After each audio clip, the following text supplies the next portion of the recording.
Go live. Boom. Oh, I should have hit the live. Oh, it's fine. It's only a few second difference.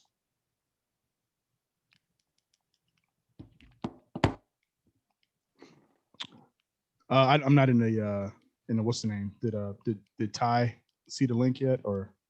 Yeah, I don't know. You posted it, but I'm not sure if you saw it. Okay.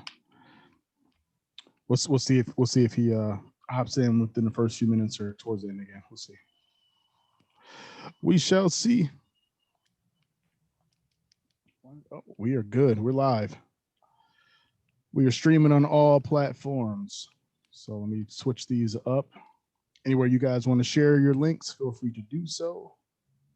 You know, I'm in prison.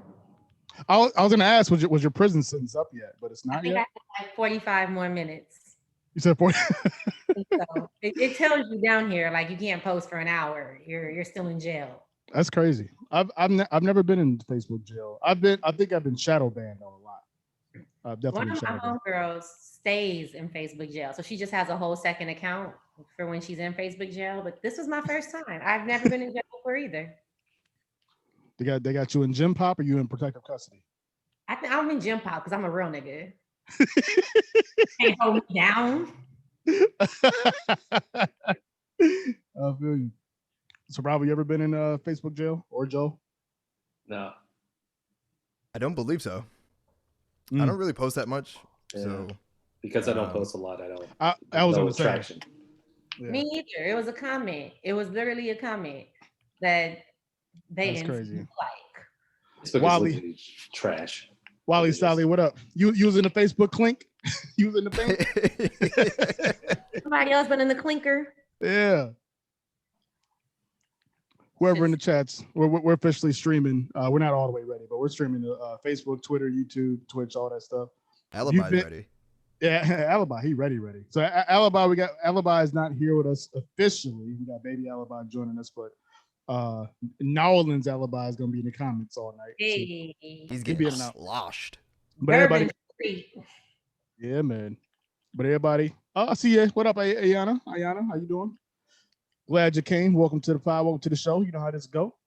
If anybody's been in, we're doing a quick check-in while we're finishing setting up. But if you've been in Facebook jail or Twitter jail, Twitch jail, if they have all those, check in and let us know what your time was like on the inside.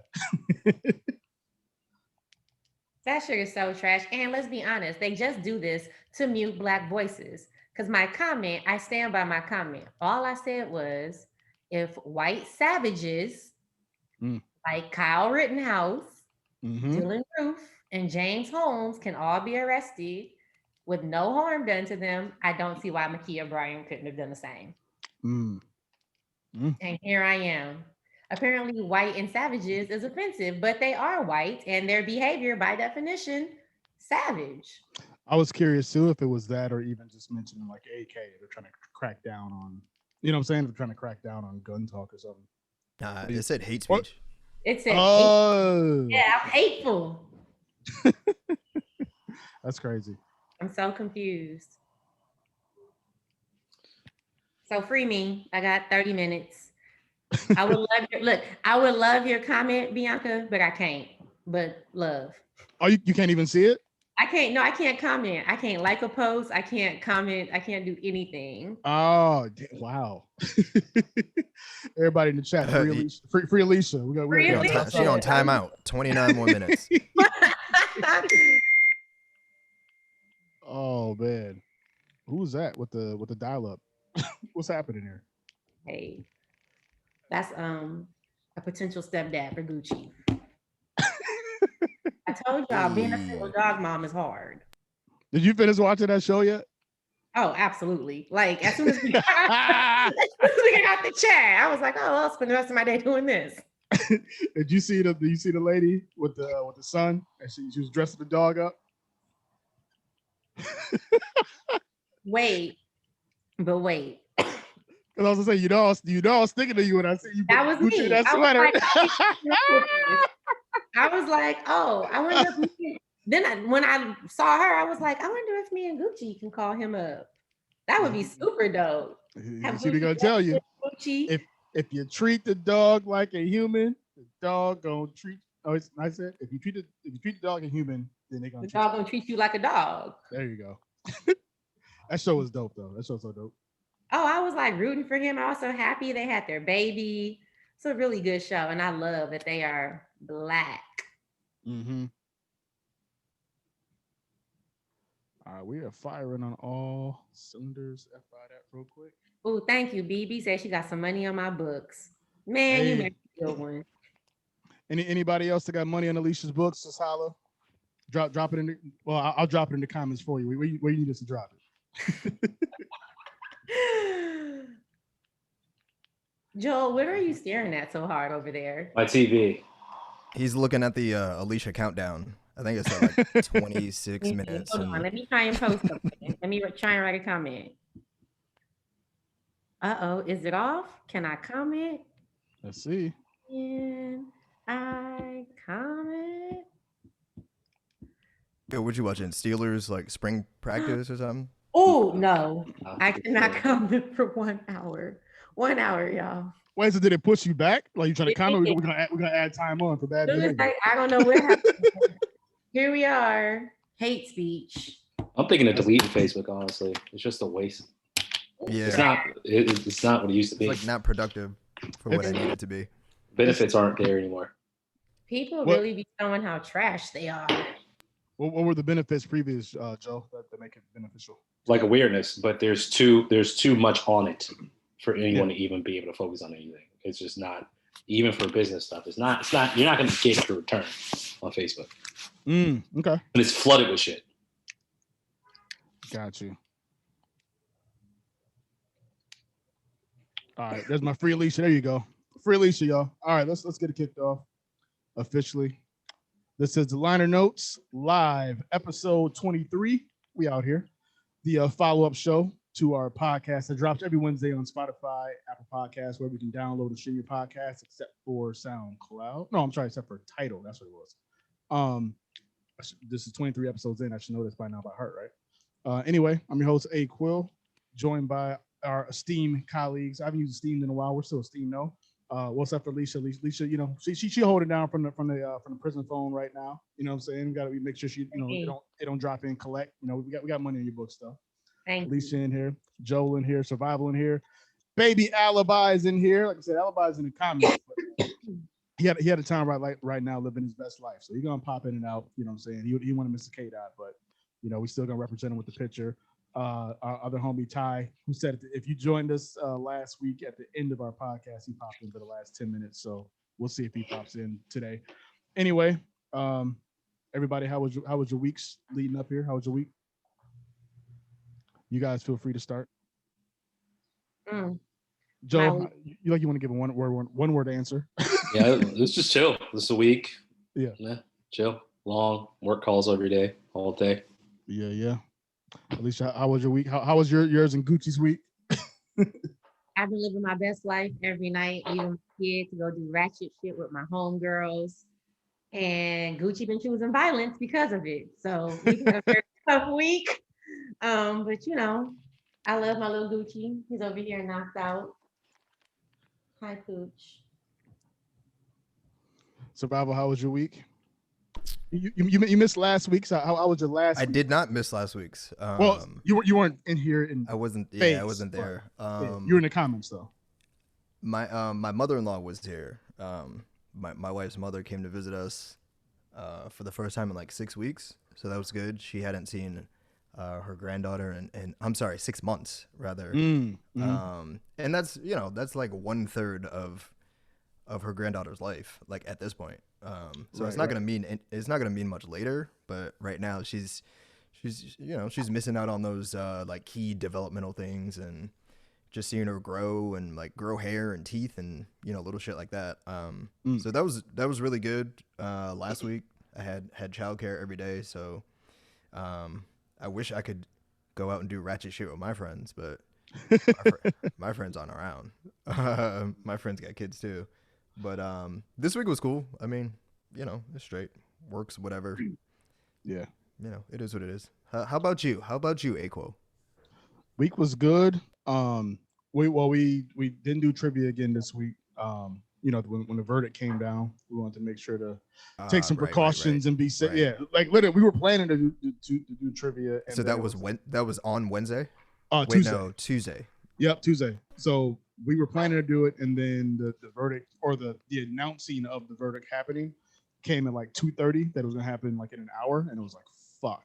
So depending which way this goes, and then it was like, well, it came back kind of quick, so we're assuming he's going to jail, but then you don't know. Still, people can be celebrating, other shit still pop off. So just as a precaution, we still canceled. So, yeah. But outside of that, I mean, the week was just a regular week. In the personal life, yes, I know I saw a few people. They watched that Redman, Method Man versus. I missed it. Did you guys catch that at all? Nah, I missed it. I saw Redman's little promo video like the day afterwards. I was like, fuck. Nah, I missed it. Yeah, 420. 420 was a wild one. Taco Tuesday, Meth and Red, Chauvin going to jail with his bitch ass. And then unfortunately, that's what we were talking about with Alicia's Facebook jail time. Ma'Khia Bryant getting murdered like a half hour after his verdict. So that was kind of whack. And I seen a lot of people unfortunately caping for why it was okay that she got shot. I'm like, I ain't got time for none of y'all. We're not doing that. Shit's trash. Yeah, I don't know if it's people caping. I just think it's people being misguided on what they want. Like, we're not here to play Monday morning quarterback for cops. Like, I don't. Right. I don't want to sit here and go, well, you could have did this or do this or that. Like, I don't have guns in high volatile situations. I want to know if racism is playing a role in these things, period. So if you're running up here shooting this girl because that's what you want to do, that's fine. I don't want to speak too much on this because personally, I don't like to go too far in this situation because the whole situation is fucked up. Mm-hmm. Like the fact that there were two black girls, like the fact that people were fighting with knives or trying to kill each other to me is always, since I was a kid, the fact that shit can get to that level is pretty freaky. But the point is, regardless of what is happening, whether you're pulling me over for a speeding ticket or whether you're shooting someone or whatever, get the racism out of here. Still cut the funding for these motherfuckers. And also have a fucking accountability and transparency to whatever the fuck you do, we know about it. No games, no hiding, no team, no blue wall signs, any of that. So I think people run to watch these things and then they just rush to make judgments because that's what we've been doing on everything else. I don't think any black person is happy that girl is dead. I think everyone watches these videos thinking they're supposed to have a feeling after it and picking a side after it. So it's just unfortunate. It is, and it's been a lot of information that's, I don't say misinformation, but we're not fully clear on everything. Like, because we keep saying, oh, it was this girl fighting this other girl, and we know that Ma'Khia was 15, 16, and a lot of people saying the lady in the pink, it was a grown ass woman. Like, that wasn't another like teenager she was fighting. So it's like that's a whole other element. She was in a group home, that brings a whole other element. There's just so many other elements that are still coming to unfold. So it's tough. But yeah, either way, I'm still not rocking with.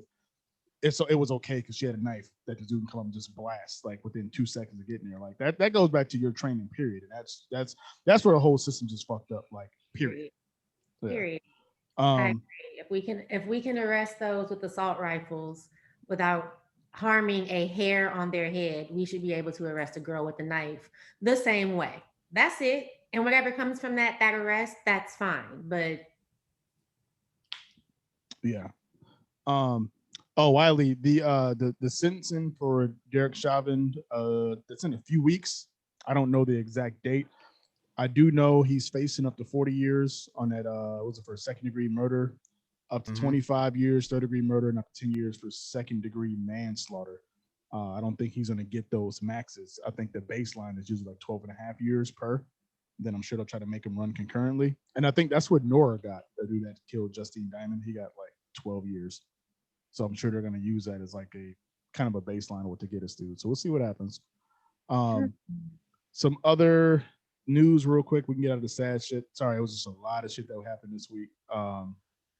The Oklahoma governor passed a bill saying that actually protects drivers who run over protesters, which is wild because that gives a lot of folks, at least you were just talking about, the incentive to, I can go down to a protest. Oh, you're in the way. Oh, you're blocking. Boom. When you're over. Oh, I got immunity. Gosh. To Joel's point is like we people are operating on racism, and that's coming from like some of the highest places in government. So like when that trickles down, it allows people to act more brazenly because it's like, oh, well, they're putting the shit into law. You know, we can pretty much do whatever the fuck we want, and Mm-hmm. you know, use it as a pass to act on all the feelings that you are kind of predisposed to having. So that shit's trash. That's horrible. Very much. Um, Other horrible bullshit that we can get out of this and have some fun. Black Rob passed. I think in between pods we talked about DMX 2 podcasts ago, but Black Rob passed, 51 years old, and then Shock G passed yesterday, 57 years old. So, R.I.P. to the legends, hip hop legends. I don't know why we're dying so young. That shit sucks. And I know all the details aren't out for Shock G, but yeah, rest in peace to them.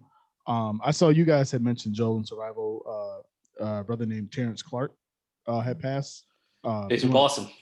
Yeah, you want to talk a little more about that real quick? Or? 19, went to Kentucky for a year. Was about to go to the league, man. He just signed on with an agent company, and he was in Cali, whipping. And allegedly, they're saying that he sped through a red light. He basically was trying to beat a red light, and someone was trying to take a left turn, and they collided, and then he collided into a wall, and he died.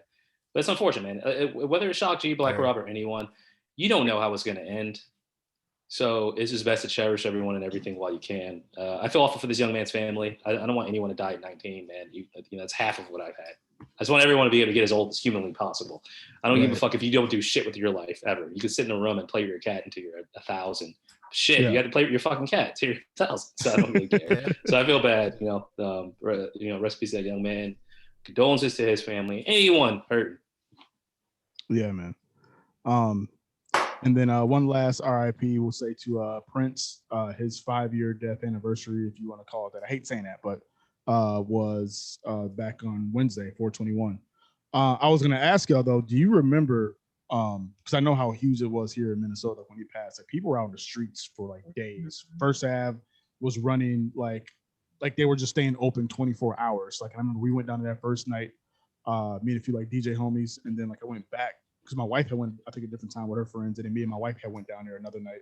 Like I literally was DJing, like I think I DJ'd a wedding down there, and the streets were so packed, I couldn't get to my shit to even get home. So I told them, I said, "Yo, well, I'm just finna roll down to like, First Ave. Is my stuff cool in this room?" And they're like, "Yeah." And I literally didn't come back to get my shit till like 7 in the morning. Like, and that's like when the streets opened up. But where were you guys individually like that when you found out what happened? I remember exactly where I was. I was on the phone. I was on my way to work. I'm 2 hours behind you guys. Yeah. I was driving into work, and I was on the phone with a friend in Minneapolis. So it was just really weird. And it was like, we're not friends that speak often. So we just happened to be on the phone. And I think we both got the alert at the same time. And I was like, yo, Prince just died. And I remember texting my mom immediately, like, "Mom, are you okay?" Because Prince, I come from a Prince household. My mom's favorite story is that I was conceived to Sexy Dancer. Like that's her favorite story to tell is Fuzzy Nails and Prince's Sexy Dancer. And 9 months later, here comes Alicia. So Prince is just a huge person in our house. And she was hurt. I don't think I remember my mom being as hurt by like a celebrity death as she was by this one. So R.I.P. to the legend, man. I don't remember where I was. I don't know about you, Survival.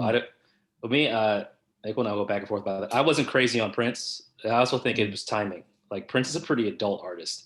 Michael Jackson was like, I could dance to this. You know what I mean? Prince was talking about pussy control. So I feel like if you're 5 years old, like you can't. I always knew Prince was super talented. I got to see Prince in real life at the airport once, which was fucking crazy.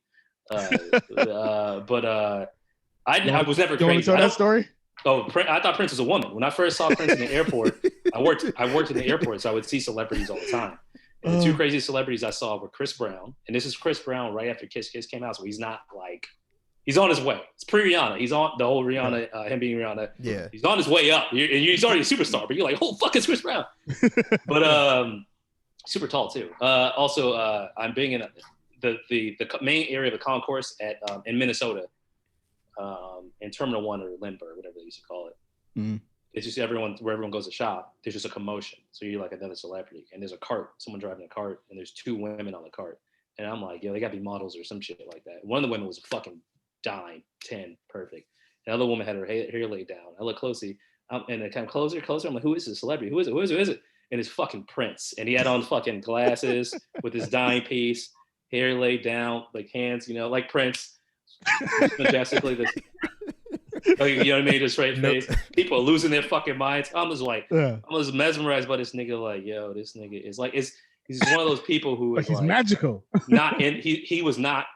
You see celebrities before. Sometimes celebrities they get caught up in the moment, or they know what's going on. He just seemed like he was above the moment. That nigga was like royalty. It was like like just floating. It was wild. Get me out of this sea of peasants. Yeah, exactly. It was like that. It was literally like that. But I don't remember where I was. I'm not gonna lie. I don't yeah, I don't remember where I was either, but I was very, very heartbroken, when it happened, because Joel and I are the same age, but like I feel like Prince was played a lot more in my household, and that started my inclination to like look into Prince a little bit more, you know what I mean, as a kid. And he was just fucking badass, bro. Like I personally think that he's more talented than Michael Jackson.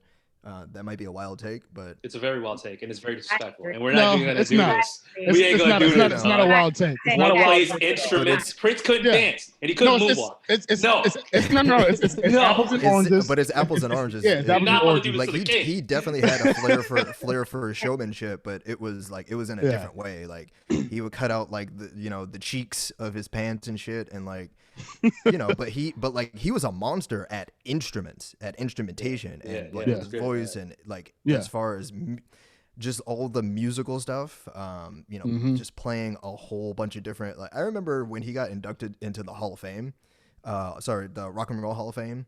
He fucking murdered My Guitar Gently Weeps. Like I think he was the last person to play in with his solo. After like Tom Petty or something like that, but he's smashing it. I remember him like playing the solo and turning around. He was on the edge of the stage and you just like he was falling backwards, and then his bodyguard came and like caught him. And so he was basically like just doing it like in the air, just like kind of floating. I was like, yo, this motherfucker is nasty at pretty much everything, and he definitely liked women, so I like that a lot and prefer that. So I think when people, first of all, people need to stop comparing, like pitting our people against each other. But I think the difference is people don't know what Prince did for others. Like he created Morris Day, and then when people compare people to Michael Jackson, they're talking about Michael Jackson the adult. But it's talk true. about Michael Jackson the kid. He was. And I'll be there. I want to see a little kid talk about that. Yeah, that motherfucker with that afro, dog. Woo! Jackson 5 were lit, bro. Yeah. Y'all remember the Jackson 5 cartoon? Oh yeah. But I was fortunate enough to see Michael Jackson and the M.A.A.d tour, because my mom loves music, so she never sheltered me from anything. And then I also saw Prince in 2000 in Minneapolis at the Target Center. Nice. And I'll just say this, for me, it was hands down Prince. And don't get me wrong, Michael Jackson it's a show, especially it was M.A.A.d, so it was amazing. There was lights, there was flying people, there were fireworks, but with Prince, there was Prince and instruments and a stage, and that nigga did it all. Like if he didn't like how his drummer was drumming, he's gonna kick you off for a minute. Like amazing. I get up out of here. And he floats. Apparently, this has been confirmed by two people that he really, and Dave Chappelle, he floats. I believe it. The only time I seen him in person wasn't even like a concert. It was was it South Beach, whatever club he had, and it was me and my homie Tom. We were in there, and all of a sudden, like you seen like this door open real quick. These few big ass dudes like walking, like this real just short, like 5'2", like light skin, something in the middle, just gliding. And like he just went from one place to the other and was just in and out. We're like, oh shit, it's Prince. He was gone like that quick. So that's the only time I ever seen him like in real life. But you know, it's funny about that, Alicia. My first tour ever, I want to say either was a M.A.A.d tour or it might have been Bobby Brown when he had My Prerogative. One of those were the first two. One of those two when I was a kid. So I definitely gravitated towards Michael Jackson when I was younger. I didn't fully appreciate Prince until I got older. And I think back to Joe's point, it's like his music and energy was something a lot of people could gravitate towards. Whereas like Prince, you like really need, I don't want to say a higher IQ, that's an insult, but I mean to really appreciate like Prince and like his music, it's like I think it just takes another level. Whereas Michael Jackson is such a just phenomenal entertainer, it don't matter like how old you are, like that dude, once he gets going, like he's a killer. And I forgot who was telling the story, but they were like the difference. It might have been Bomani, where he's telling those stories about the difference of like their talent and how like Mike, he didn't play instruments, but that dude would like literally beatbox like every like part of the instrument you needed to play like precisely, and he was like a killer in that sense. Where it's like, damn, like dude is phenomenal. They're both phenomenal artists. Like I said, I'm with Joe. I don't like comparing. Legendary. Yeah, absolutely. They're just so different. They're just they're really very not different. comparable. Michael Jackson, Yeah. who's loving you, dog? I treated you bad. Man, I ain't They go, didn't, man. they I ain't didn't about to even do that, they dog. didn't even Yeah. operate in the same space though. 'cause, No, like, no, it was No. different. No, they didn't. And Real they- quick. Go ahead, Alicia. I was just saying, and they knew that. Like that's why Oh. they never really fed much into it either. They knew that. Yeah, But Prince didn't. Prince had beef with MJ, which I like. I didn't like they had professional beef. When Quincy Jones, I watch that video all the time where James Brown had his show and Michael and Prince got on stage. Yep. Yeah. Yep. And I'm like, you couldn't even hear Prince. I'm like, to bring Prince on stage was wild because he plays instruments, my dude. So like, it's weird to just have this dude have a rhythm guitar. But have the healthy rivalry is cool. But it's also, you're right. Like, well, it's different fan bases, bro. Michael Jackson made fucking Moonwalker, bro. Like it's easy to relate. Prince had adult movies, bro. Kids should not be watching Purple Rain. We definitely watched Purple Rain. Bro. Yeah, me too. Yeah. It was like, whoa, Lake Minnetonka is interesting. That ain't the Lake Minnetonka I know. My Facebook memory status came up from the day he died this week, obviously. And it said, I moved to Minnesota at 14. The only things I knew about Minnesota, I had learned from watching Purple Rain. Yeah, my mom was, wow. She was letting me watch. Wow. Yo, that movie's classic. I was gonna ask real quick too, that we can move. Again, we're trying to celebrate life here, for people that passed. But have you ever seen Black Rob live or Shock G live? I seen Shock G live. They came, Digital Underground came to Minnesota. Matter of fact, it wasn't all of them. I think it was just him. So there was this girl, Alicia, you know who Mystic is? She's a female MC. She's out of California. No. She had a big single to life. I want to say early mid 2000s. Like if I played a song, you might know it. Like that shit was huge. She came to perform, and I think we actually ran into her at the U of M before the show, and then they came and performed later. But before she performed, or maybe it was right after, Shock G had came out, so he didn't even perform. He was just there like kicking it. And I remember he came on stage and he gave a speech, just like, bigging up hip hop and bigging up Minnesota. And then he was talking about how he was so kind of over like Humpty, because a lot of people didn't know like the same person. And we knew that, but he was like, yeah, like I think people are kind of getting fucked up when they see the character of Humpty, not understanding like he's still like a serious artist, musician, like he has a serious love and passion for hip hop. So he kind of did the Humpty voice real quick, but it was like to say like, I'm not doing this shit no more. We were like, oh, okay, that's what's up. But then he was like literally doing Humpty a year later. So I was like, wait, what? I was like, what happened, Shock? You told us you were retired Humpty, but have y'all ever seen Black Rob or Shock G live performing or just? Nah. Never seen either live. Whoa is one of the greatest videos of all time. That shit's so fucking awesome. I got to give Diddy credit where credit is due. When Biggie died, I thought it was over. Black Rob, Diddy had a lot of classic non-Biggie moments. Yeah. And Black Rob was one of them. In Boston, that Whoa was crazy. The Whoa remix launched a couple of careers. Your PD Pablos of the world, your Shine. This dude sound like Biggie of the world. Rod Digger killed that remix. But Life Story was dope. And then also, the whole the Saga Continues CD, which I blasted all the time. And then Digital Underground, Shock G, I love. I didn't even know that. When I was a kid, I didn't know him and Humphrey were the same person because I loved I Get Around and also the, you know what I mean? Like I'm like, oh, this is the same dude. But I like them both. On your panties, man. And the movie Big Trouble is a classic. But also the documentary that I watched, the name I can't remember, Hip Hop Evolution.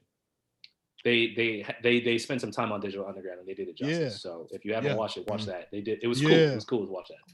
Yeah, me and my wife were just talking about that. We just watched him in that doc. That documentary is dope as shit. It's the best hip hop documentary I've ever seen. Yeah, it's good. Yeah, man. R.I.P. to all the legends, man. Gotta hold y'all up. I have a really cute story. I saw Digital Underground at Escape in Minnesota. Really? I swear, and as God is my way, I swear to God. First off, I didn't know that Humpty and Shock G were the same person until that night. Now nice. But they asked if who knew the words to Same Song, the Tupac verse on Same Song, and they picked me, and I got to rap it on stage with them, and that was like a super dope. Hell yeah! Oh shit! And then they were That's what's super up. cool. Went backstage, and this nigga had like all vegetables. Nice. It was just a really random ass moment. I never expected anything like that, but random. That's dope as shit. Yeah. Again, big up to the legends, man. With the legends, yeah. So we got another artist here that might be a legend one day. Segway, unless you're Survival, he thinks otherwise. No, he's a legend now. He's a living legend right now. He's literally a legend right now. Well, let's talk about him. This past Wednesday, we covered the homie Kendrick Lamar in his first album, or first official album. Some people say Section 80 is his first album, but first major label album, Good Kid, M.A.A.d City. You guys check in. Do you think this was a classic or no? Let us know in the comments. The polls on IG that Alibi did before he took off for his wonderful vacation. 89% on IG said this was a classic, and 80% on Twitter. We had more engagement on Twitter, so we building. 80% on Twitter said it was a classic. I would also say I didn't vote on either of those, by the way, so I didn't skew the numbers or anything. That's good. Three out of the 4 liner notes cast also said this was a classic, so you guys can see which one of us didn't think it was. Alicia, what did you give this score? What did you give this score wise? I listened to this as objectively as possible. I had a rubric in front of me. I gave it a 25. Me too, my nigga. We out here, dog. We out here, cuz. I did. I swear to God, I was going line by line on the rubric, like, but y'all know. So I am here to give K. Dot his roses. It's a classic, bro. Wow. So 25. I've been calling this CD a classic since it came out. I mean, I knew early, but I was at the side stage for K. Dot at Soundset before this. So I listen to this CD like twice a week. Man, so 25 from Alicia, 25 from Joe. Me and Alibi gave it 24s. Survival with the 21, and 21 is great. 21 is great. But yeah, if you guys listen to the episode, you'll know. So you don't have a good kid, bad tummy now. Let's get the No. Yeah, I feel great now. Yeah, you here now. You here now. Yeah. So I was for anyone that doesn't have the context about that episode, I had food poisoning like 2 days before that episode. Which Joe said God gave you. It was God. I mean, maybe. Look at God, man. I don't believe in him either. So yeah. I do. He was there. I called to him.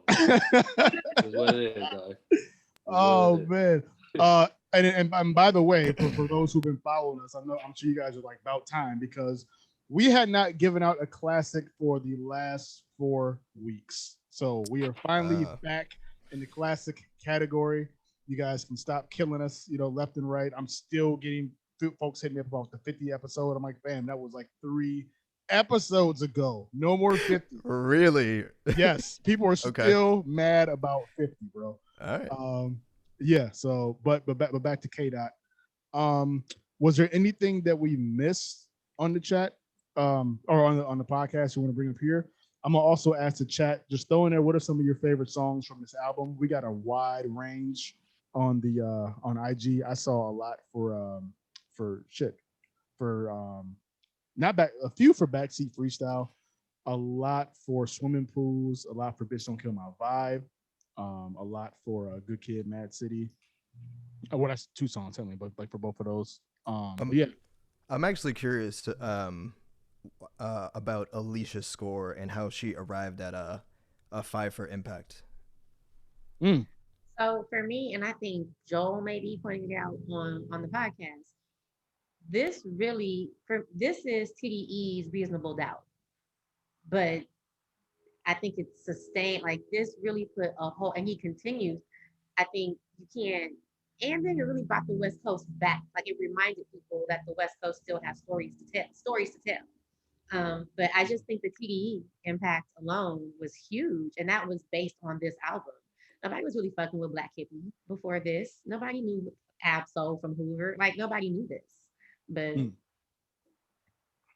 and I actually I lived in New York when this came out. So it just also had a different, I saw New Yorkers like, bitch, don't kill my vibe. Like, oh, okay. Like, y'all fucking with this. So, Was he really the king of New York then at the time? I mean, he could have came through and stomped the buildings. Oh man. So yeah, so we me, Alibi, and Survival, we both gave it a 4 in impact. Survival gave mad 4s, but I mean we gave it 4 in impact. And Survival, you argued your point even with the bad tummy. Yeah, I'm not gonna do it again. No. But I was gonna say that was one of my favorite parts, honestly, where you were talking about the impact of, or like the percentage of like how much his fan base went up after Control. Yeah. And then Joe came back like, nah, what was it before? I was fucking laughing my ass off at that part. So it really felt like y'all were two executives, like in a because to my point, it's irrelevant. It's irrelevant. Mm-hmm. All these albums that aren't Good Kid, Mad City weren't as good, but we got them shits when it came out. We got fucking Ja Rule when it came out. We got 50 when it came out. In the 90s, we weren't waiting for other people to tell us about music. By the time we got to the 2000s, we became so disillusioned with music. Most people only fuck with artists that get cosigns or when the album gets pushed to you by the right people to where you want to listen to it. Mm-hmm. If we were 15 years old when this album came out, no way we're not going to know about this shit. There's no way. There's no way if this album came out in 1996 or 97, we would have treated this just like we treated The Chronic. Mm-hmm. We would have treated this like this West Coast movement is its own movement. If this new West Coast is Nipsey, Kendrick, whatever, it's literally totally separated from the shit we knew.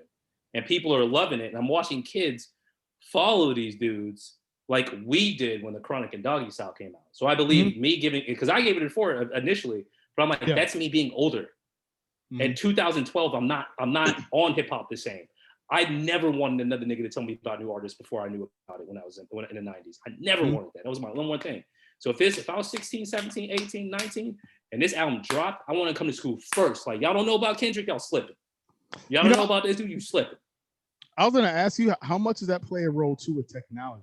Because that was big for us to have to, read in anticipation, wait for the CD to drop at midnight, you know what I'm saying? And now it's like you can literally get it like that. Like, how much of that do you think plays a role? Only for us because we grew up without it. For the kids who grew up with it, there's still new album day anticipation. There's a kid somewhere losing his mind because YK Osiris about to drop.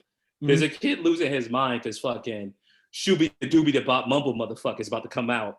And they're like, how do y'all not know about Lil Uzi Vert, Diamonds in the Face? Y'all late, you know what I mean? Like there's like the kids, the fact that I was hearing people say bish, and I'm like, what the fuck is that? Is the fact that I don't know what the fuck is going on. Like there are people I worked with who were 21, like, yeah, bish? I'm like, what is it's bitch. And they're like, you're old. What the fuck? And that's when I had to go back and look at my score. Like, yo, I just wasn't in the loop. I wasn't. Like, my West Coast heroes were old guys. So when I saw Kendrick coming, I was like, I don't know, I already got my niggas. But I'm like, yo, for young motherfuckers, this is their guy, and it's because of this album. Do you think you have to make those sort of adjustments for everyone in the, I don't know, I'm gonna pick a date and say moving forward, let's say 2009 moving forward, if we're reviewing albums, to look at impact that way? I think we'll have to look at impact differently definitely mid to, like, not even mid, man, early 2000s. Maybe early. Alicia, I'd love to get your point. Because, for example, I'm going to bring up Migos is massive. But Migos is more massive for someone younger than they are me. Okay. That's an easy one. But there's probably another artist, like, that's not the City Girls or Migos, who's just as massive. I didn't know how many people like Triple X Tentacion until he passed. I didn't know. So I think we're really going to have to look at. I heard about him when he got snuffed in San Diego. Is that yo? That's literally when I heard about him, and I was like, who the fuck is this dude? And like, I knew City Girls was popping. I didn't know City Girl Summer was popping. That shit's real. That shit's real. So I think, to your point, Survival, I don't know how we do it, but we're gonna have to find a real way to get that impact score. Because to Alicia's point, I feel like if I went to the West Coast and I was like, who the fuck is Kendrick? I'd have got smacked. I want to ask this question real quick. What do you think the difference is I know Alibi had mentioned it on the pod, just how TDE was able to work like these projects and like, their artists, and they really do a phenomenal job of like letting their artists be artists and letting them naturally like grow. But what do you think it was about Kendrick specifically that allowed him to be crowned like that next up for the West? When even whether you're standing next to Dre or not, you had the Game out there, you had Bishop Lamont out there. You know what I'm saying? You had, like I said, Nip eventually, like Nip got bigger on his own, but Nip was around early on. I remember I was like, this was light skinned Snoop. Like he would always like just bug me. I'm like, this dude's light skinned Snoop. But there were other like West Coast artists kind of in that gap. Like, why was it that Kendrick was the one that broke through like he did versus those other artists? Yeah, Alicia. Yeah, don't ask me. Alicia, answer for the West. That's why you're here. Well, I think Kendrick was bubbling for a very long time before Good Kid. Remember, I've been a fan literally of Kendrick probably since about 2008, and that was just off of some ciphers. And then obviously a really dedicated Section 80, High Power. I think part of High Power is my shit, and I found that years later. I love that song. Like, yeah, so I think that a big part of it is he speaks for a broader generation than like Game is straight gang banging. Game got shot 9 times. Kendrick, on the other hand, is literally what most kids in this neighborhood are, or they want to be. That I'm just a good kid in this crazy city. And I think that voice that was so relatable to so many people, that here we are. And then I think his voice is it's so authentic. And when you hear that authenticity, you really respect it. I don't think any of us ever questioned if he really saw nigga with his brains blown out at the same liquor store where hangs out. I always feel in that blank in my head, and it says James. I don't know. Me too. I always say James. You say James? I always say Keith. You say Keith? I don't know why. Keith. That was Keith. It just sounds like James to me. It does. See? All right. Survivor, what's it sound like to you? It doesn't sound like anything because I don't gravitate to that project at all. I've listened to it maybe 5 times since it came out and 4 for this podcast. It's boo this man. It's boo this man. I mean, he got a 21 off of 5 listens, so I don't know. That's what he gets. What is it? What is it about the young K Dot that is just there we go. Boo this man. I don't think it has anything, and I don't know if I mentioned this on the pod. I think we dove into it very, very briefly, but and Joel sort of alluded to it. He said, as a kid, you didn't want to be that person who showed up in school not knowing who people were. But we get older and you sort of fall out of specific circles, and we argued about it on the podcast. Like we were both outside, but we were both on the internet, but we're not on the internet as much. So things sort of fall through the cracks. And whenever anyone tells you about anything, it could be a restaurant or a book or a movie or a rapper or anything. Like that's how you hear about things, right? Unless you discover them on your own. So if someone's coming up to you and they're saying, yo, you gotta try this restaurant. This restaurant's fucking amazing. Yo, you gotta go. And then you go to the restaurant and it's not that amazing to you. That's the way that I feel about this album. That's the way that I feel about this artist. And it's not really, it's not what A-Quil is really depicting as far as Kendrick hatred. It's more like Kendrick ambivalence, really. Because like I don't go out of my way to hate on him, like I do Drake. I hate Drake. You know what I mean? You said like that. I do not like Drake.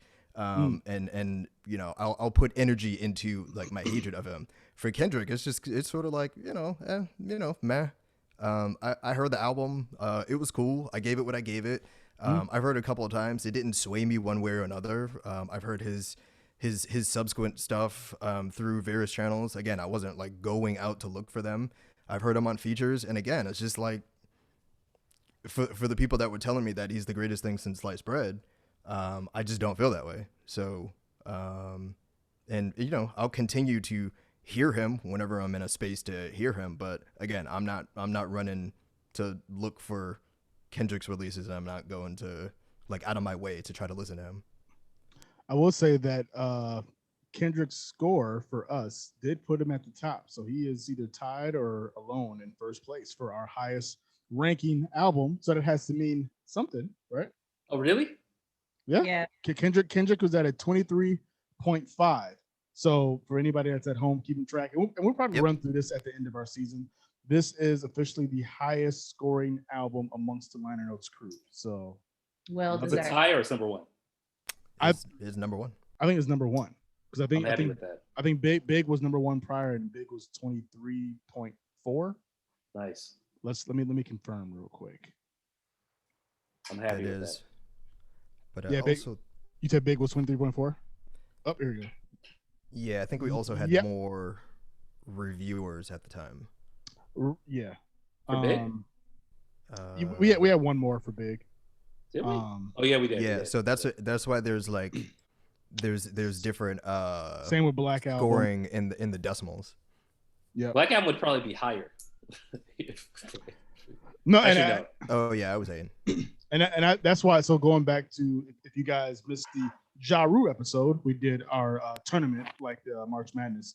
I was taking theirs off and just only calculating our scores. So that's how I was doing that ranking. That's why Big got That's why Big got a higher one. So if it was just us on Black Album, the four of us, it would have been like I think 22.5 or like 22.8, something like that. So yeah, with somebody, I think it was you guys, Sean. Shizzo classic. Shizzo was high on Biggie, right? I think so. I'm not looking at it right now. It was a classic for sure. Yeah, for sure. It was, no doubt. Absolutely. Well, then I would ask then. Well, I don't think anybody think we're wrong with our scores. Yeah, he was high on Biggie. Yeah. Alicia, do you have anything that you could argue to push Survival to give an extra point? If there was one, so we'll do this. Do you want me to announce my score and then see where I could be? Okay. Yeah. So Survival for this you gave. Damn, here we go. Survival gave a 4 in replayability, a 4 in lyrics, a 4 in production, 5 in concept, and 4 in impact. So minus production, he could have gave one more point in any category to give it a classic. Alicia, what category do you feel? Well, minus concept, right? Huh? Minus concept. Minus concept. Minus concept. We're at the 5. Is there any other category you feel Survival could have gave a 5 and pushed this to a classic? Can you convince him? It's so funny. I thought about this, and it's a classic album. And I don't even want to try to convince you that, because I don't understand it. I literally don't understand why anybody would think that this is not a classic. Somebody in the poll on IG responded they never heard it. I literally responded, why do you even know people like this? Yeah. Like, I don't understand, because I don't understand. I don't understand how you can say replayability is only a 4. I listen to this album multiple times a week. It's very easy. Very easy. It's a great story. It's great music. The lyrics, I think the lyrics are so amazing, especially like when you really break them down, the stories he's telling. His voice. I actually want to talk about his voice because you very distinctly said you don't like it. What did you just say? Exactly. Here we are, his voice. Because you came out the gate and was like, I hate his voice. And the Liner Notes crew kind of said his voice can get annoying too. So I didn't say that. No, I didn't. I did, well, but not for this album. Yeah, I was saying either going to like, and I think we mentioned it. Like they did something with the processing on his voice on a couple of tracks where it made it like extra untenable for me. But so I don't know. I mean, you can apply that to lyrics, or you can apply it to replayability, or you can apply it to both. In my case, I think I would try to argue you regarding either production or replayability. I wouldn't argue impact or lyrics with you. Let me see. I want to take a few to try to construct my case. I actually thought about production a lot because I listened to it twice on Saturday. So we recorded on a Sunday, and I listened to it twice. I listened to it I think I mentioned this on the pod. So I have like a bunch of fucking Sonos speakers and all that shit. So put the surround sound on. All right, cool. So you put it on the bigs. Yeah, and then I played it in the car when I was going to meet up with some of my family to have some drinks. Mm-hmm. And it gives you like a different sense. When you're in the car, speakers are closer, like they just do different things. And I stand where I stand. I don't think the production is perfect. Why? So I think specifically, what is that song that changed beats 3 times? Sing About Me. Sing About Me, I'm Dying of Thirst. So I love that shit. That was definitely, I think the first part of that song I really, really liked, and I didn't like the production on like the second. I mean, it was okay. On the Dying of Thirst part? Yeah. What? The Art of Peer Pressure, Good Kid, Real. I was just like very so on those. Like I didn't think that anything was trash, like by any means. No, but we're just splitting hairs. But again, if we're talking about perfect passer rating, you know what I'm saying? Like it just wasn't it. Yeah. See, no.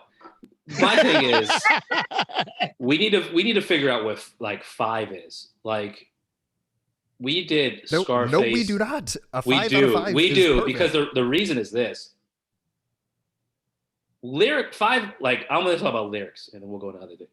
5 for lyrics doesn't mean lyrical miracle. Like right. The fix isn't. We've got a 5. And the fix isn't lyrical miracle. Like it's not. Most not. Like there are 5s we've given out that aren't lyrical miracle. The content on this album alone, right? If you didn't even have music behind it, and I read the shit that he was talking about, is a 5 easily. Like it's one thing when we break things down into delivery and things of that nature. I think of it as like lyrics having these different components and people being better at certain components than others. You know what I mean? Like when we talk about a Dead Prez, or we talk about a Big Pun, we talk about a Lupe.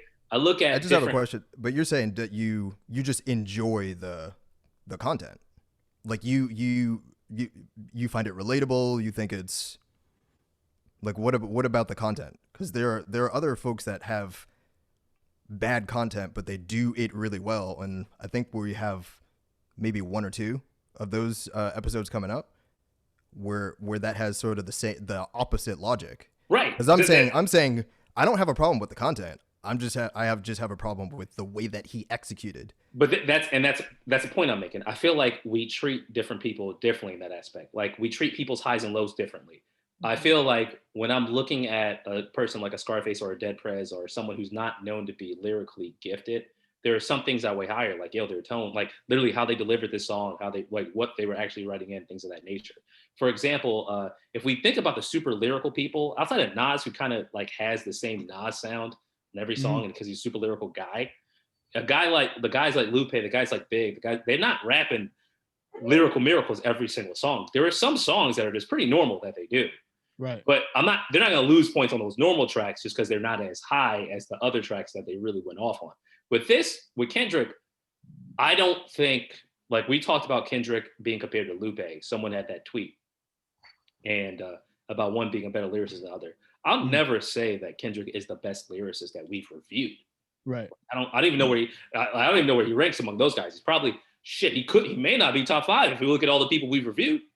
But the content on this album, the content on this album, the way he delivered that content on this album, having songs like Art of Peer Pressure, the fact that he did make a movie on Wax and then just kind of played it out, to me was like, yo, this is pretty gifted. Like, and to me, the voice thing, I totally understand that. There's some of the goosebumps, there's songs where you're like, bro, you went off the ranch on this one.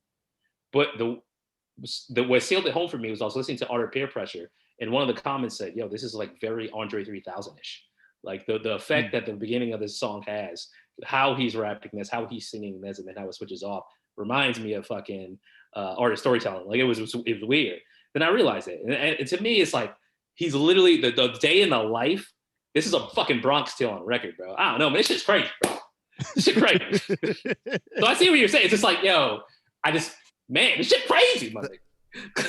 But my thing is, I also see what other folks are saying.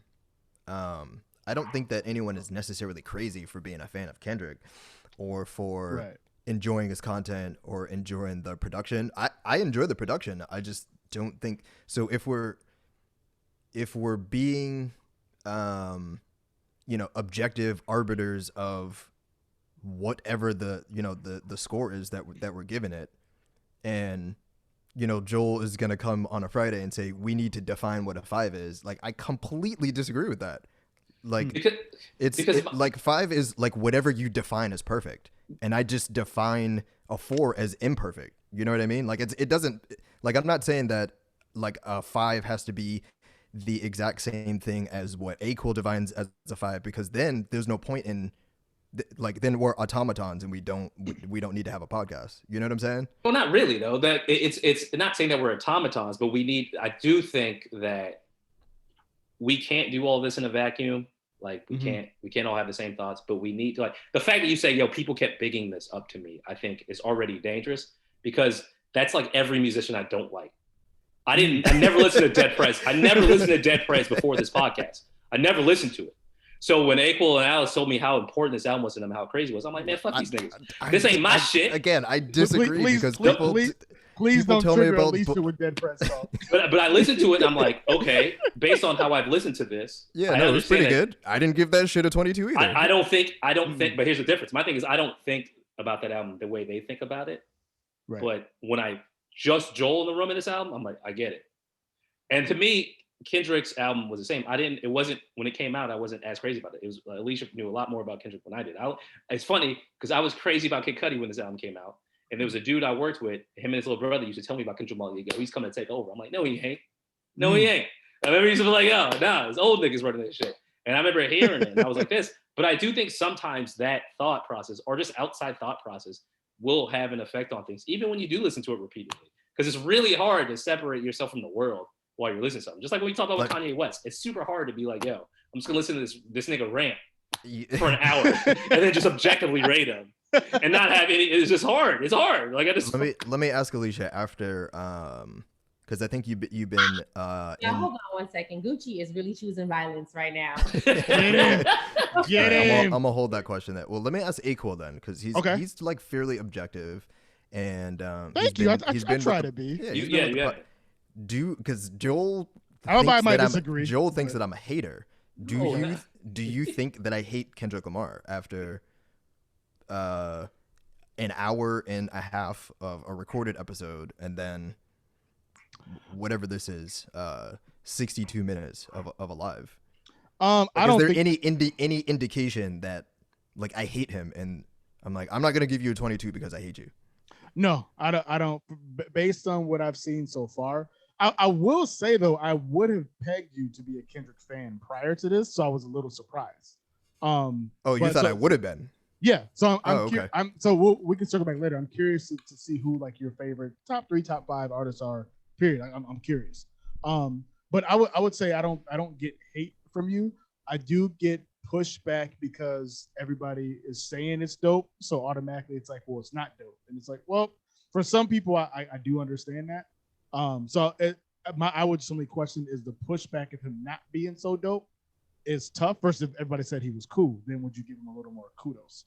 But I don't think there's any hate. So it's like once you get past that initial, like, I don't know, because y'all said it's dope, so fuck it, I can't say it's dope. I mean, I don't like that either. Like, I'll admit that to Joel's standard as well. Mm-hmm. But what I will say is that, I mean, it happens so much. Like, people just want to tell you about shit all the time. Like, I feel like that was me with Drake. I think it would be asinine for me to say that Kendrick is the first rapper that anyone's ever told me to go listen to. Mm-hmm. That's not realistic. Right. So, I say all that to say, there could be some of that factor in it where I'm like, you can't tell me. You know what I'm saying? You can't tell me who the greatest is. I'll determine who the greatest is. Listen, and then, Alicia's free. Sorry. Alicia, do you Do you think I'm hating on Kendrick? Interestingly enough, I don't. I didn't get that. I mean, I feel like it just doesn't connect with you for whatever reason. Mm. Which again is weird to me, just based on the other podcasts, because I'm just like, I don't. The story was great. We lost Joel. Yeah, what happened to Joel? I don't know. He was done with his your, internet might be. he was done with your Kendrick take, man. He might have been. I, I'll see what's going on with him in the Slack. I want to go back to his voice, because last week, was it last week or the week before that, we talked about Common and how he can't really relay any emotion in his raps because his voice is just so monotone almost. And then we have Kendrick, who uses his voice as a true instrument, and that's too much for you. So then, like, where's the happy? No. It doesn't have anything with like emotion. It's like it's the actual pitch of his voice, and and I think I mentioned it on the podcast. So like, take someone like an Eminem, like super whiny, nasally. Like I put him in that category. And someone like a Danny Brown, like I hate Danny Brown's voice. Yeah, it's not a good. It's like objectively not a good rap voice. I think and then we give a lot of flowers on the opposite side, and we say, we'll say, we have one episode coming up. This member of this group has an amazing voice, but he's trash. And it's like, well, okay, well, we're not giving him points for that. He has a really good voice, but he sucks at rapping. And there are others that we reviewed, and I think it certainly helps to have a better rap voice. Like, this is audio, this is the way that we're ingesting it. Like, if you're a blind person and you have no idea what the fuck Kendrick looks like, you have to sort of imagine this person. And I'm just not a big fan of his voice, and it I don't think it necessarily detracted from something like lyrics, like the way that he's delivering, like he's emoting, and he's doing a lot of different things. But I think it does hurt in terms of how many times I will go back to listen to it all the way through, because I'm just not gonna run to someone that I don't feel is great, and then his voice is also not great. So it's a bad mixture for me. I think it depends though a little bit, because there's certain stuff. Your voice is your voice, right? Like your voice is what it is. You can't really change that. Yeah. So I won't dock you too much. Like Freeway's voice is his voice, whether you like it or not, right? Now I'm with you in the sense of when you're doing extra stuff. And actually, I remember it was funny. This dude, it was the first time I ever heard this. This dude gave a thumbs down on a video I did years ago, one of my songs, and one of the things he said was like, "Yeah, I don't like your voice," and I was like, I can't help you with that, bro. I'm like, I just rap. Like, you can, bars we can discuss. Like, you can't say the bars are whack. You can't say the beat, whatever. But yeah, you just don't like my voice. I don't know what to tell you. Like, right. You gotta talk to God on that. Now, if like, I'm sorry, but if it's in regards to like extra stuff you're doing, like, so this is where I'll agree with you, Survival, on Kendrick's later albums, where I always think of To Pimp a Butterfly, where he has a song where he's like kind of emoting like the drunk mom. Was it the one where he was like crying and shit? Yeah, on it? I think I hate that song. No, I like the song creatively. Like, I think, and how it fits within the scheme of the album, I think is dope as fuck. And what he's doing, like, that whole album reminds me of like a one-man play. So for that alone, I'm like, this album is fucking dope. I see why some people don't like it. It's a very either you love it or hate it album. But yeah, you're right. Can I listen to him do that with his voice like over a long period of time? Like, no. Like, that gets to be like nails on a chalkboard. But I still appreciate the artistic creativity of it, of like how he's really bringing this character to life and really putting that pain into it. So like, I'm like, I can respect that and I can give you kudos, but no, I can't listen to it. I don't think he does that this much. He's definitely kind of playing around with it on Good Kid, Mad City. And I am somebody who's in the bias of like, I appreciate your creativeness with that, but I still want to just hear you rap. Like, I just like when you just rap, you know what I'm saying? But I won't dock you based on that. But I hear what you're saying. I think all in all, in the way that we start the podcast and the way that we end it, it's sort of, not to be a detractor. Like we're reviewing and we're giving these people flowers. So I'm not telling people not to listen to it. You should definitely listen to it and make your own assessment. Like don't take it from me and I don't want to give people any preconceived notions. It's just this is what I think, and it happens to be very different from what the rest of the crew thinks. And that's completely fine. It's still a classic in terms of the way that we rated it. Why is Alibi randomly in the chat telling us that he dapped up with Jay Electronica? He told us in our he put it in the Slack channel and in this channel. Like I get it. Yo, relax, dog. Relax. Alibi. A-Quil don't press, man. Don't press. Don't press, man. I'll take it, Jay. Yeah, relax, bro. Relax. Let him build. You know what I'm saying? This man out here having the time of his life. Man. He is. Shout out to him. Yeah. What'd he say? Oh, true. Yeah. Well, we're glad you didn't blow his spot, Alibi. So. Wait, other people recognized him? Because I don't think I would even recognize Jay Electronica. Really? Yeah, I would recognize him. You want to talk about overrated? That's the most overrated, one of the most overrated rappers. A project or two, and it was half Jay-Z. Why are we so keen on this? I never listened to it. I don't get it. I'm not touching that album. The fact that we waited so long for you to make an album and it's a duet with Jay-Z, it's like, what? You could have did this years ago. I listened to it once, and that was it for me. Man, so who had the best analogy? Going back to Jay Electronica, Kendrick in Control, I think that was Young Guru, somebody who was like Big Sean. There was like imagine like Big Sean put up like 30 or something, which is like dope. But then Kendrick came through like Jordan at the Garden, and then he was trying to compare like who Jay Electronica would have been. That shit was so disrespectful. like why are you even on a song? I'm like, it's fine. Like his verse was straight, but like, why do you play him like that, man? Alicia, do you like Kendrick's verse on Control? I love Kendrick's verse on Control. I think I was just saying before we let's talk about that for a second. We were trying to stick to the album here on on the podcast. On live, we talk about whatever. Alicia, do you feel that Kendrick's peak, this was the argument, was Kendrick's peak impact because of Good Kid, Bad City, or because of his Control verse? Well, I'm gonna ask the chat too. You can't ask me that because I was already a huge Kendrick fan. But I will agree to the point that so-called beef always does stir more strings. I mean, people like controversy. So when you perceive his last verse as being a diss, or oh my God, Kendrick just, because remember the line was Kendrick just as dish Big Sean in this verse, and Big Sean is on the song, but he didn't. I mean, at the end of the day, we just talked about having healthy competition. And so I didn't necessarily see the verse, but I do think that verse did gain more attention. And just because too, that verse came out in what, 2017? 2013. No. Yeah. No.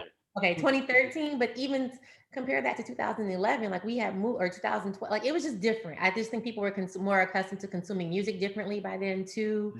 And then having that accessibility, everybody's on Twitter and I can go follow him. So I don't necessarily think it was a bigger impact because of the music, just because of the perceived beef. Does anybody have a problem with what Kendrick did on the Control verse? So you guys don't care? Absolutely not. Oh, because I think that we compare him a lot to Ice Cube. Ice Cube did that shit on Death Certificate, and everyone like the song didn't even fit on Death Certificate, and everyone loved it. You know what I'm saying? With No Vaseline. My only point was, No Vaseline was the biggest single off of Death Certificate, and even though it didn't belong, it's like he tossed it on there. So if you're taking those two things, Death Certificate and No Vaseline got more of the attention because it is like it's a diss verse, right? It's a diss track rather, and that's what people like. I mean, he killed it and all that shit, but like when there's like animosity and you're going at people, and for that's a little bit different because it was more personal. But it just garners more attention. That was my only point. I mean, I don't disagree with that. Perceived controversy always garners more attention, but Right. Yeah, your point was that go ahead, Alicia, I'm sorry. No, I think that was it actually. Your point was that was bigger than the album, and Mhm. like did I get that wrong? The impact of Control Verse and how it grew after the Control Verse. No, so I think I didn't say that the song was bigger than the album. What I'm saying is that the I think the level of attention that he was garnering from, let's call them pink hats or people that didn't know about him, was larger from that than from the album itself. I don't know if you would agree with that. Well, to that point, that yes, I agree. That's everything. That's like Biggie Smalls. Biggie Smalls' impact is a 5 if he's alive at life after death. But him dying, there are people who didn't know about him who were going to tune in after the fact that he died. Tupac, there have been Tupac fans since the 80s. When he said, "That's why I fucked you, bitch, you fat motherfucker," there are people who didn't know about Pac who jumped in. I agree with that. I just meant, I think the two are independent. I think the albums are huge for the people who the albums are relevant to, and I didn't mean this, and I said this on podcast. I didn't mean it as an insult. I really think Kendrick has a youth. I think this new age of, to Alicia's point, Black hippie movement, the new Black Power movement, new Black Love movement. I think he's a major catalyst of that, and I think it started with this album. Like A-Quil and I joked about this. We thought the West Coast was dead post Death Row. Like after 2001, we were like, "Yo, that's it." Like, and Alicia, you were there. Like, we were like, "Yo, like, where's the art?" Game was trying, but yeah, Game, it was still like more G Unit based. So he never got like the real West Coast like bring her back. Yeah. So we were like a New York stamp. Yeah. And Kendrick's talking about Bloods and Crips in 2012, bro. I didn't think that it was gonna come back. It came back, and it's more gangster now. Bloods came. It's like, yo. So when I thought about that, I'm like, man, like I understand the casual listener doing this, but the everything that came, the Doe B's of the world, everyone in the Top Dog movement, there's Blueface, even the ones who aren't good. There were all of these artists that came out, Blooded Up, YG, Crypt Up, West Coast came back hard, and it was that dude. He was really that guy. And I like, to Alicia's point, I think it's the fact that he didn't pick a side. A-Quil, you said this too about why we like endear ourselves to Kendrick. I think it's because Kendrick didn't claim anything, and he's I exist. I'm here. Every other artist I like on the West Coast is like here or here. Like I'm like, except for Vince Staples, who I like a lot. I like Vince a lot, man. He's a Crip, but every other West artist, Nipsey, YG, Dom Kennedy, it don't matter, bro. You're getting a one-sided perspective, and I think it's hard for them to just like really, really garner all that love from everywhere. Whereas I can't even see someone having beef with Kendrick Lamar. I couldn't even imagine that world, bro. Like I can't see that. I want to ask y'all this question to change gears a little bit. Where, since we know about Kendrick and GD, and we know about SZA, and we know about Isaiah Rashad, but I want to ask, where do you rank? I feel like Kendrick is the consensus number one, and we touched on this on the podcast. Where do you rank the rest of Black hippie? So for those who don't know, I'll give you guys a second to think. Who don't know, Black hippie was Kendrick Lamar, J-Rock, Ab-Soul, and Schoolboy Q.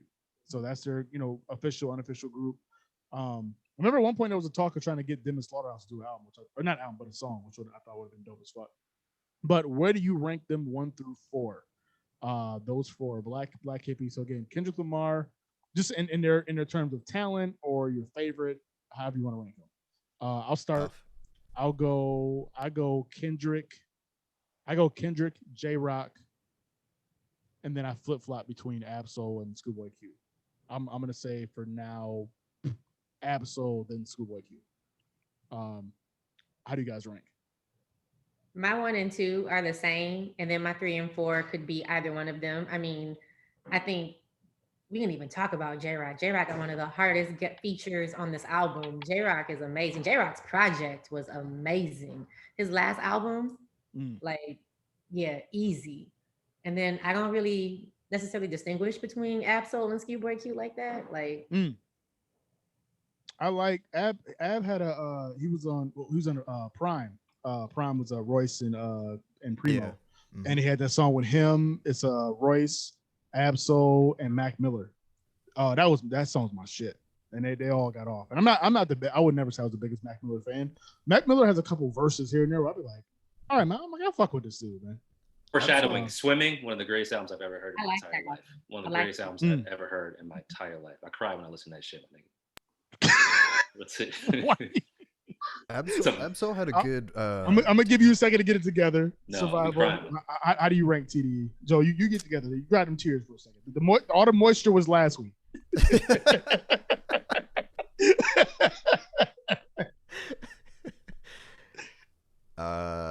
Do What Thou Wilt. That was Absol's 2016 project. I thought that shit was pretty good. So I'm gonna go Kendrick, Schoolboy Q, J-Rock, then Absol. Okay. You full of hot takes today. Joe, what say you? Mine's exactly the same as Rivals. I love Schoolboy Q. There You Go is one of my favorite songs, dog. That shit, man. I used to bump the shit out of There You Go all the time. I love Schoolboy Q, man. Kendrick and Schoolboy and J-Rock. Who I think J-Rock's underrated because he came at a time when there was a lot of weirdos or unique souls. If you look at the movement they have, them niggas kind of weird, except for J-Rock. J-Rock is like, J-Rock was banging. I'm thugging it, dog. Yo, I watched a gang of like his videos from like 2008. I was like, yo, J-Rock was thugging, dude. J-Rock is classic West Coast. All his videos are in somebody's front yard. And in Cali, they still got the front yards with the chains. Yes. It's all the same. Mad t-shirts. He was thugging, and I think that's what it is. That's what it is. He doesn't get those. It's just also the same time as like A$AP Rocky. You know what I mean? Like all that other shit coming out.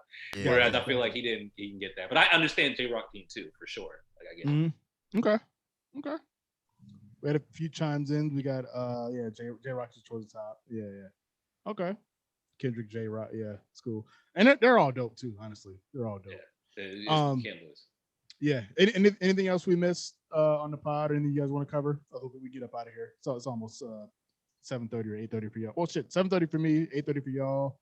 So that's 5:30 for you, Alicia. 5:30 for 3 ratchet hours. Y'all heard the phone ding. She's about to take a nap and then go out. About to commit. I also just want to say, people. Well, I guess I'll wait actually till we wait. Why people should listen to this album? I'll wait for that because this is why. Ooh. Oh no, go ahead. See, we get ours off on the pod. So it's kind of cool to let you get yours off on the live. So yeah, why should people listen to this album, Alicia? Happens to be that we do this the same week as we celebrate the life of Prince and his legacy. But remember when he won the Grammy for Album of the Year and he said albums like books and Black Lives Matter? I think this album reminds you that albums are so important. I don't really think this had any traditional radio singles on it. This was like a very clear concept. It was a story. It was so cohesive. It's a great story. It's a story that all of us can relate to, whether you grew up in Boston or LA. You know, especially when you are that good kid just living in this mad world. But yeah, I think this was one of the last, I think because of this album, we anticipate albums from Kendrick more than say a Drake, you know? So yeah, I just think this album is super important because it is a real album. That's a good point. It is. Because when people look at Drake's projects, they're like, oh, it's about to have 4 or 5 singles that go off. Right. And like it's not very cohesive. I'm a sucker for a cohesive album. Drake was on this album. That's how good this album was. Like Drake is on this album, and we haven't even brought it up, dog. That's how insane this nigga is to me, dog. Like he's on here. We didn't even talk about it. Yo, good verse, by the way. You know what's crazy? Yeah, that's dope verse. We didn't even touch on that on the podcast. We talked about features and we talked about J-Rock. We didn't bring up Drake. It's a great feature on this, and it's funny. Yeah, no, it's a sound song. As I was listening to this, I was just thinking. Remember last week when we clowned when Drake, because the Drake had the line, "Y'all hate when backpack rappers make it." Yeah. This is the album he was talking about. He wasn't talking about himself. This is because this album though is just a real backpack rap I'm just rapping. I have no singles. I'm just rapping and telling this story. Like, this is a great album. This is a great. I'll ask you guys this question. I'll give you a chance to think about it because I totally forgot about the story I want to tell real quick. I'm going to tell in the beginning because my week was fucked up. I forgot about one fucked up thing that happened. So I'm gonna ask this question. I'll tell the story. Do you think this came out 2012? Do you think there's been a more complete album front to back than this one since 2012? So don't answer yet, but just think about it. That's a 9-year span to think about. So while they think about that, you guys, I forgot to tell y'all this story in the beginning. I'm mad. Was it Black Forest Ham again? Oh, this was beyond Black Forest Ham. This is beyond. I hate the fact that they call it Black Forest Ham. I don't understand that. Is the forest? Where did you get this ham from? Yeah. Yo, mythical place did this ham come from? Black Forest Ham. No, I forgot all about it. So I just got this text. So me and my wife, we took like a freaking super ass nap on Sunday, like just knocked the fuck out. Woke up like 7 something, and it's like, yeah, we need to, get some dinner. We didn't have enough time to cook, so let's go, go out and get some. So we go outside, and I'm I'm locking up and everything. She's outside, she's in a driveway, and she was finna drive. So when I come up, because I'm parked in the driveway, she's parked, in the garage. I'm like, why are you outside? I turn around, and she's taking a picture, and I look, there's a big ass branch laying in the driveway. So I'm like, damn, like, how the fuck does big ass branch fall? But she's taking these pictures and I forgot what she said. But when I look closer, the fucking big ass branch knocked off the side mirror of my truck, like just decimated that shit.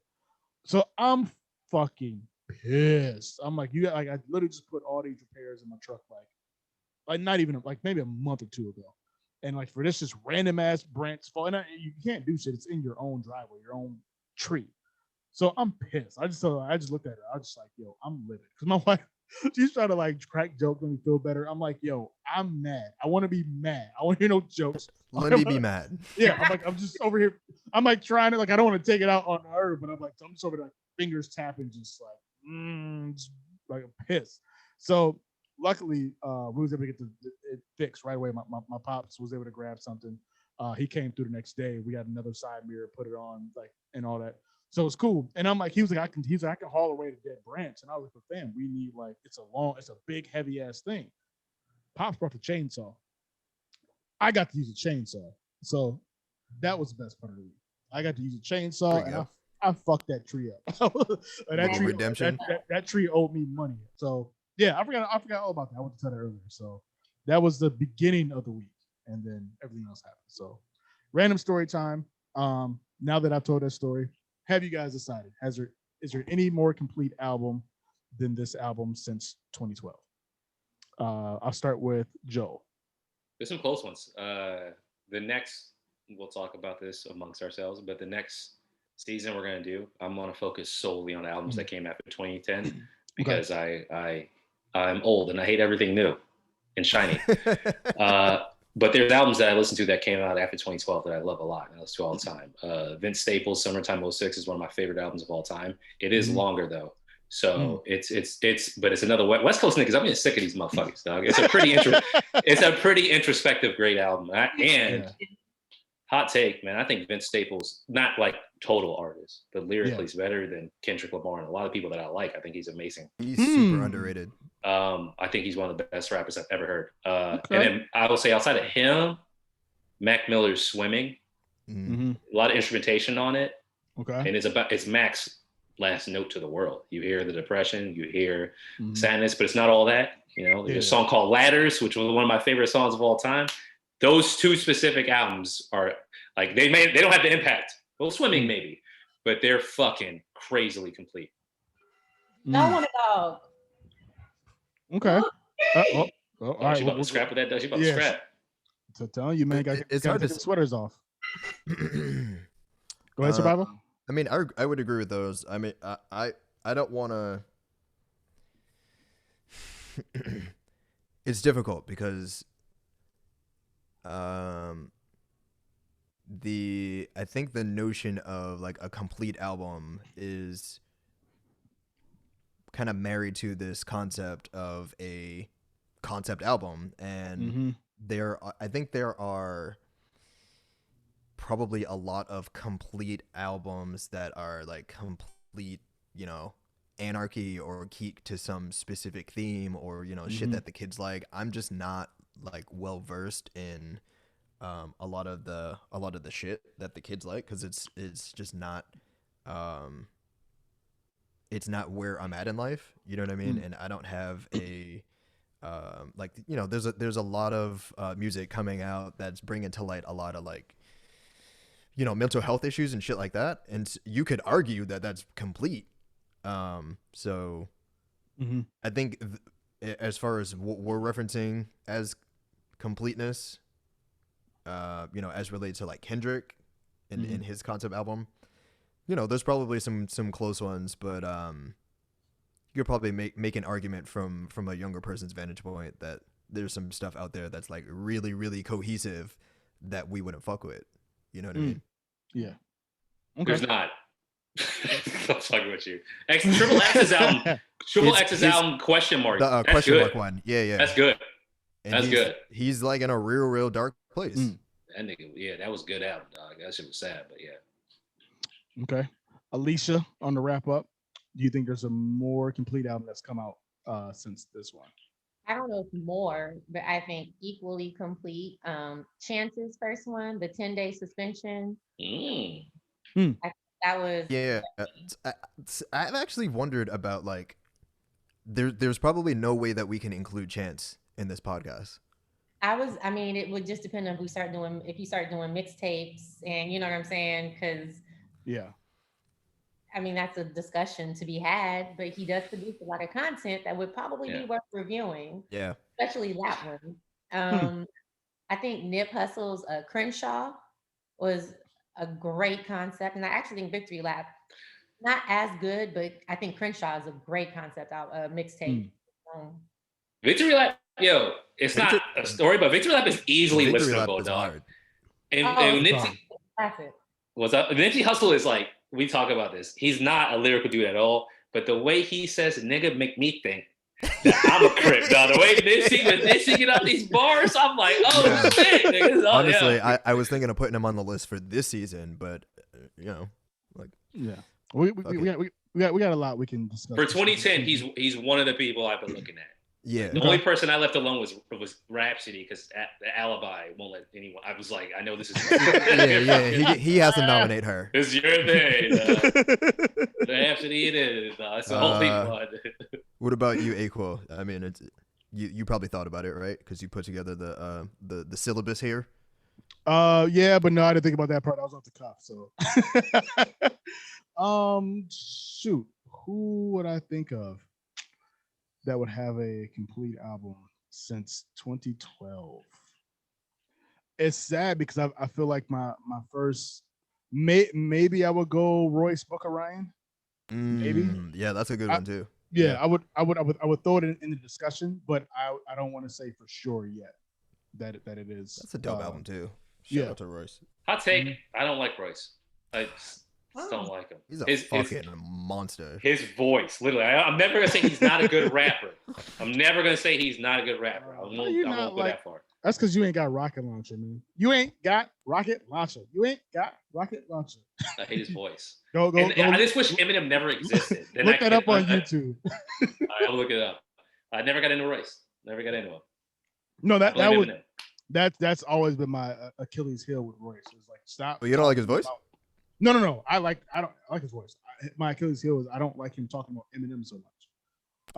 Yeah. So even when when they were going through their beef, and it's like, well, it's a beef about Eminem, and then when they made up, now I got to talk about how I made it with my friend, and it's like, bro, the fact that he even acknowledged that his dad had said to him, like, to stop talking about Eminem so much. Right. He put that in a bar, and I'm like, exactly. So leave it alone, dog. Yeah.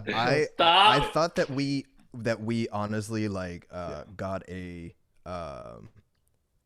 Eminem free album with the allegory, but we didn't because he's on a skit. Yeah, I was like, God damn it. No, Royce. Yeah. Nuts.